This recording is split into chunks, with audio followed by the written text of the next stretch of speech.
愚公移山，一个关于毅力的故事。在很久很久以前，华夏大的上有位名叫愚公的老人，年近90。他家门前有2座大山，阻碍了全家的通行，出行不便，亲戚朋友来往也极为困难。这困扰了愚公一家世世代代。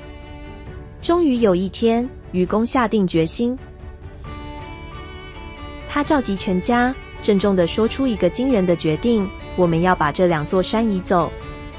从此，愚公一家便日出而作，日落而息，开始了移山工程。有一位自作聪明的智叟路过，他看到愚公的举动，忍不住嘲笑起来。智叟说：“你都快入土为安了，还想移山？这不是痴人说梦吗？”愚公回答：“我虽然老了，但我死后还有儿子，儿子还有孙子，子子孙孙无穷尽也。山虽然高大，但挖一点就少一点，又怎会挖不完呢？”愚公的坚韧不拔感动了天帝。天帝派山神下凡，将2座大山移走。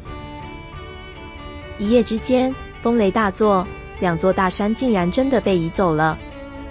从此，愚公家门前一片坦途，交通便利，生活也更加幸福。